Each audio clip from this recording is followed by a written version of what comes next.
ಕ್ಷೇತ್ರದಲ್ಲಿ ನಮ್ಮ ಶಿಡ್ಲಘಟ್ಟ ನಗರ ಪಕ್ಕದಲ್ಲಿ ಇವತ್ತು ಹನುಮಂತಪುರ ಗ್ರಾಮದ ಸರ್ವೆ ನಂಬರ್ 19ರಲ್ಲಿ ನಮ್ಮ ರೇಷ್ಮೆ ಇಲಾಖೆ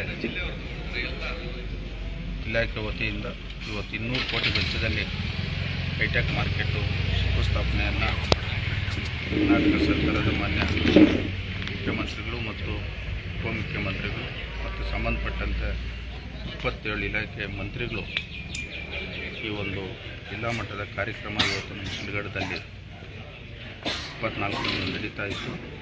ಈ ಒಂದು ಕಾರ್ಯಕ್ರಮ ಇವತ್ತು ಇಡೀ ಕ್ಷೇತ್ರದಲ್ಲಿ ಪಕ್ಷಾತೀತವಾಗಿ ಎಲ್ಲ ಪಕ್ಷದವರು ಇವತ್ತು ಈ ಕಾರ್ಯಕ್ರಮದಲ್ಲಿ ಭಾಗವಹಿಸಿ ಈ ಕಾರ್ಯಕ್ರಮ ಅತ್ಯಂತ ಯಶಸ್ವಿಗೊಳಿಸಬೇಕಂತೇಳಿ ನಮ್ಮ ಪಕ್ಷದ ಎಲ್ಲ ಹೋಬಳಿ ಮಟ್ಟದ ಗ್ರಾಮ ಪಂಚಾಯತಿ ಮಟ್ಟದ ಬೂತ್ ಮಟ್ಟದ ಎಲ್ಲ ಮುಖಂಡರನ್ನ ಈ ದಿನ ಸಭೆ ಮಾಡಿ ಎಲ್ಲರಿಗೂ ಅವ್ರ ಗಮನಕ್ಕೆ ವಿಚಾರವನ್ನು ತಂದಿದ್ದೀವಿ. ಇವತ್ತು ನಮ್ಮ ಕ್ಷೇತ್ರ ಶಿಡ್ಲಘಟ್ಟ ವಿಧಾನಸಭಾ ಕ್ಷೇತ್ರಕ್ಕೆ ಸಂಬಂಧಪಟ್ಟಂಗೆ ಸುಮಾರು 680 ಕೋಟಿ ವೆಚ್ಚದಲ್ಲಿ ಇವತ್ತು ಹೈಟೆಕ್ ಮಾರ್ಕೆಟ್ದು ಸುಮಾರು 200 ಕೋಟಿ ವೆಚ್ಚ ಮತ್ತು ಶಿಡ್ಲಘಟ್ಟ ನಗರಕ್ಕೆ 93 ಕೋಟಿ ವೆಚ್ಚದಲ್ಲಿ ಇವತ್ತು ಅಮೃತ್ 2 ಯೋಜನೆ ಅಡಿಯಲ್ಲಿ 12,800 ಮನೆಗೆ ಕುಡಿಯೋ ನೀರು ಕೊಡ್ತಕ್ಕಂಥದ್ದು ಮತ್ತು ಪ್ರತಿ ಮನೆಗೆ UGD ಕೊಡ್ತಕ್ಕಂಥ ಕಾರ್ಯಕ್ರಮ ಸುಮಾರು 38 ಕೋಟಿ ವೆಚ್ಚದಲ್ಲಿ ಇವತ್ತು ನಮ್ಮ ಶಿಡ್ಲಘಟ್ಟ ವಿಧಾನಸಭಾ ಕ್ಷೇತ್ರ ಜಂಗಮಕೋಟೆ ಹೋಬಳಿ ಇವತ್ತು ಅಮರಾವತಿ ಹತ್ರ ಏನು ಭಾರತೀಯ ಯೂನಿವರ್ಸಿಟಿ ಇವತ್ತು ಕೆಲಸ ನಡೀತಾ ಇದೆ. ಅದರಲ್ಲಿ ಎರಡನೇ ಹಂತ ಫೇಸ್ 2 ಅಲ್ಲಿ ಸುಮಾರು 123 ಕೋಟಿ ವೆಚ್ಚದಲ್ಲಿ ಇವತ್ತು ಶಂಕುಸ್ಥಾಪನೆ ಆಗ್ತಾಯಿದೆ ಮತ್ತು ಏನಿವತ್ತು HNV 3ನೇ ಹಂತದಲ್ಲಿ ನಮ್ಮ ತಾಲೂಕಲ್ಲಿ ಸುಮಾರು 48 ಕೆರೆಗಳು ಒಟ್ಟು ಚಿಂತಾಮಣಿ ನಮ್ಮದು ಎಲ್ಲ ಸೇರಿ ಒಟ್ಟು 178 ಕೆರೆಗಳಿಗೆ 178 ಕೋಟಿ ವೆಚ್ಚದಲ್ಲಿ ಇವತ್ತು 3ನೇ ಹಂತದ HNV ಯೋಜನೆ 48 ಕೆರೆಗಳಿಗೆ ಈ ಕ್ಷೇತ್ರದಲ್ಲಿ ಇವತ್ತು ನೀರು ಕೊಡ್ತಕ್ಕಂಥ ಒಂದು ಕಾರ್ಯಕ್ರಮ ಮತ್ತು ಏನಿವತ್ತು ನಮ್ಮ PWD ಡಿಪಾರ್ಟ್ಮೆಂಟು ಮತ್ತು RDPR ಸುಮಾರು 108 ಕೋಟಿ ವೆಚ್ಚದಲ್ಲಿ ಇವತ್ತು ರಸ್ತೆಗಳ ಅಭಿವೃದ್ಧಿ ಆಗ್ತಕ್ಕಂಥದ್ದು.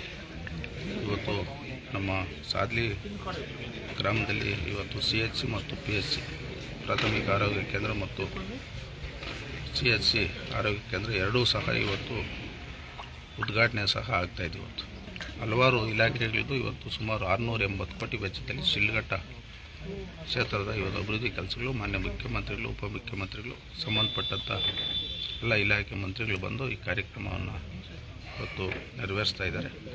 ಈ ಒಂದು ಸಂದರ್ಭದಲ್ಲಿ ನಮ್ಮ ಎಲ್ಲ ಒಂದು ಜವಾಬ್ದಾರಿ ಇರ್ತಕ್ಕಂಥ ಕ್ಷೇತ್ರದವರು ಈ ಕಾರ್ಯಕ್ರಮವನ್ನು ಅತ್ಯಂತ ಯಶಸ್ವಿಗೊಳಿಸಬೇಕಂತೇಳಿ ಈಗಾಗಲೇ ಇಡೀ ಕ್ಷೇತ್ರದಂತ ಇವತ್ತು ನಾವು ಒಂದು ಸಂದೇಶವನ್ನು ಕೊಟ್ಟಿದ್ದೀರಿ. ಸರ್, ಇಂಥ ಒಂದು ದೊಡ್ಡ ಕಾರ್ಯಕ್ರಮದಲ್ಲಿ ಎಷ್ಟು ಜನ ಭಾಗವಹಿಸ್ತಾ ಇದ್ದಾರೆ ಮತ್ತು ಯಾವ ರೀತಿ ಕಾರ್ಯಕ್ರಮಗಳ ರೂಪರೇಷೆ ಇದೆ? ಇವತ್ತು ಈ ಕಾರ್ಯಕ್ರಮದಲ್ಲಿ ನಮ್ಮ ಒಂದು ನಿರೀಕ್ಷೆ ಇರ್ತಕ್ಕಂಥದ್ದು ಸುಮಾರು ಒಂದು 50,000 ಜನ ಈ ಕಾರ್ಯಕ್ರಮದಲ್ಲಿ ಭಾಗವಹಿಸ್ತಾರಂತ. ಇವತ್ತು ಏನು ನಮ್ಮ ಜಿಲ್ಲೆಯಲ್ಲಿ ಇವತ್ತು ಹಲವಾರು ಇಲಾಖೆಗಳಿಂದ ಸರ್ಕಾರದಿಂದ ಬರ್ತಕ್ಕಂಥ ಯೋಜನೆಗಳನ್ನ ಸುಮಾರು 60 ಸ್ಟಾಲ್ಗಳಾಗಿ ಪ್ರತಿಯೊಬ್ಬರಿಗೂ ಅಲ್ಲೇ ವಿತರಣೆ ಮಾಡ್ತಕ್ಕಂಥದ್ದು ಸಹ ಮಾನ್ಯ ಸಚಿವರು ಉಸ್ತುವಾರಿ ಸಚಿವರು ಎಲ್ಲ ಇಲಾಖೆ ಅಧಿಕಾರಿಗಳು ಹೇಳಿದ್ದಾರೆ. ಕಾರ್ಯಕ್ರಮ ಉದ್ದೇಶ ಇಡೀ ಇವತ್ತು ಜಿಲ್ಲೆಯಲ್ಲಿ ಆಗ್ತಕ್ಕಂಥ 1,800 ಕೋಟಿ ವೆಚ್ಚದ ಕಾಮಗಾರಿಗಳು ಶಂಕುಸ್ಥಾಪನೆ ಮತ್ತು ಉದ್ಘಾಟನೆ ಕಾರ್ಯಕ್ರಮಗಳು ಇಲ್ಲಿ ಮಾಡಬೇಕಂತ ಇವತ್ತು ಹೊರಟಿದ್ದಾರೆ.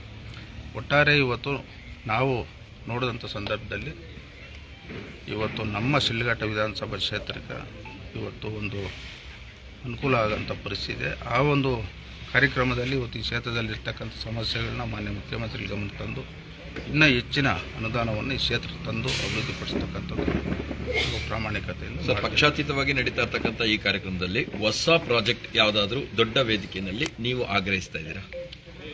ಈಗ ಇರ್ತಕ್ಕಂಥ ಪರಿಸ್ಥಿತಿ ದೊಡ್ಡ ಯೋಜನೆಗಳನ್ನ ತರತಕ್ಕಂಥ ಪರಿಸ್ಥಿತಿ ಈಗಿಲ್ಲ. ಈಗಿರ್ತಕ್ಕಂಥದ್ದು ಇವತ್ತು ನಮ್ಮ ಚಿಲ್ಕಲ್ನರ್ಗ ಹೋಬಳಿ, ಸಾದ್ಲಿ ಹೋಬಳಿ, ಬಶೆಟ್ಟಳ್ಳಿ ಹೋಬಳಿ ಇವತ್ತು ಗ್ರಾಮೀಣ ಭಾಗದ ರಸ್ತೆಗಳು ಭಾಳಷ್ಟು ಹದಗೆಟ್ಟಿದ್ದಾವೆ. ಈಗ ಆ ರಸ್ತೆಗಳಿಗೆ ಇವತ್ತು ವಿಶೇಷವಾಗಿ ಮಾನ್ಯ ಮುಖ್ಯಮಂತ್ರಿಗಳಲ್ಲಿ ನಾವು ಮನವಿಯನ್ನು ಮಾಡ್ತಾಯಿದ್ದೀರಿ.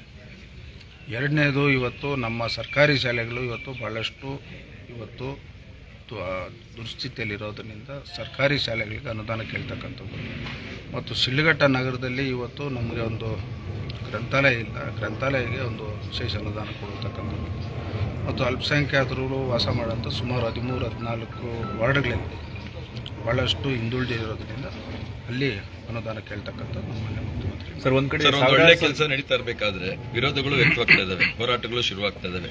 ಈ ಹೋರಾಟಗಾರರನ್ನ ಮನವೊಲಿಸೋ ಕೆಲಸ ಆಗ್ತಾ ಇದೆಯಾ? ಇಲ್ಲ, ಹೋರಾಟಗಳು ಅನ್ನೋದು ನನಗೆ ಯಾವುದು ಗಮನದಲ್ಲಿ ಇಲ್ಲ. ಈಗಾಗಲೇ ರೇಷ್ಮೆ ರೀಲರ್ಸ್ ಏನಿದ್ದಾರೆ ಅವರು ಕಪ್ಪು ಪಟ್ಟಿ ಪ್ರದರ್ಶನ ಮಾಡ್ತೀವಿ ಸಿಎಂಗೆ ಅಂತ ಈಗಾಗಲೇ ಓಪನ್ ಸ್ಟೇಟ್ಮೆಂಟ್ ಕೊಟ್ಟಿದ್ದಾರೆ. ಅದಕ್ಕೇನನ್ನ ಅವ್ರ ಮಾತುಕತೆ ಏನಾದ್ರು ನಡೆದಿದೆಯಾ ಅಥವಾ ಈಗ ಅಲ್ಲಿ ಯಾವುದು ನಮ್ಮ ಗಮನಕ್ಕೆ ಬಂದಿಲ್ಲ.